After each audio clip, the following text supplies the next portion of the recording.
जैसे मैंने कहा कि जो आर्ट है वो बिना किनारे वाला एक ऐसा जो महासागर है, ठीक है, या इसमें एक दैविक चमक है जो मानव के व्यक्तित्व को प्रज्वलित करती है। Having it is having all, ठीक है ना। अगर कला है तो सब कुछ है। To remain happy is the essentiality of all people. आज खुश रहना सब लोगों की एक जरूरत है। It is the virtue of art, ठीक है ना, या हमारी कला का ही एक गुण है। That how should be remain happy, हम लोगों को किस तरह से खुश रहना है, ठीक है। Happiness is the state of mind as you no.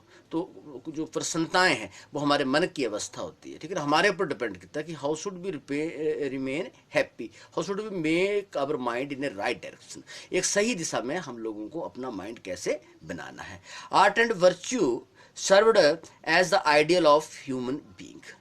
जो हमारी कला है और गुण जो है वो मानव के लिए एक आदर्श के रूप में कार्य करते हैं।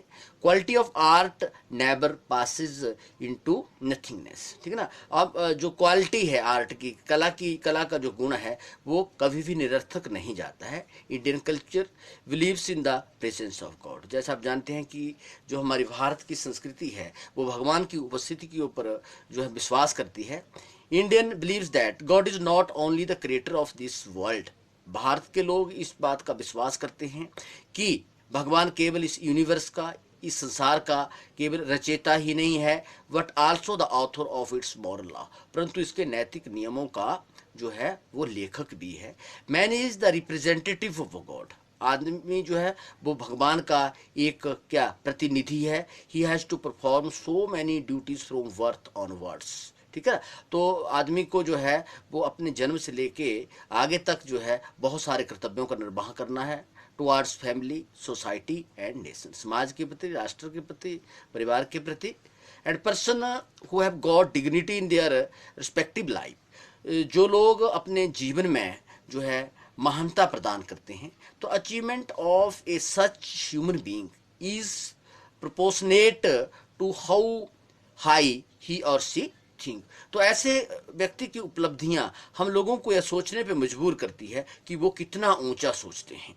Gandhi ji used to say that those who do not work with hands soon lose the music of their life. Gandhi ji कहा करते थे कि जो लोग अपने हाथों से काम नहीं करते हैं वो शीघ्र ही अपने जीवन का संगीत जो है वो खो देते थे।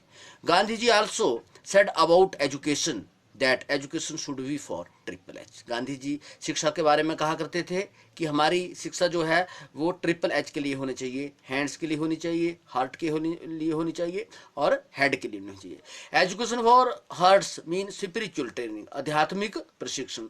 एजुकेशन फॉर हार्ट मीन आध्यात्मिक प्रशिक्षण। And education for head mean कि we have to become a self dependent person, self earner, self learner. हम लोगों को दूसरों पे निर्भर नहीं रहना। We should not depend on the other fellow. And education for head mean, ठीक है ना, एक अंडरस्टैंडिंग लेवल, ठीक है, कि ऐसी प्रकार की शिक्षा जो हमारे बीच इंक्रीज अवर अंडरस्टैंडिंग लेवल, बीच इंक्रीज अवर इंटेलेक्ट, बीच प्योरीफाई अवर सोल, जो हमारी आत्मा का सर्वांगीण विकास करे। And aim of education is self realisation. और शिक्षा का जो उद्देश्य है वो है स्वयं की पहचान।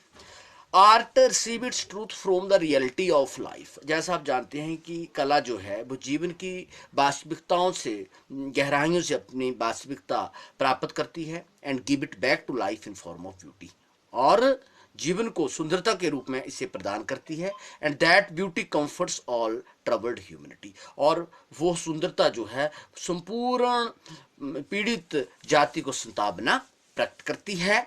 Art is great truth, nothing beyond.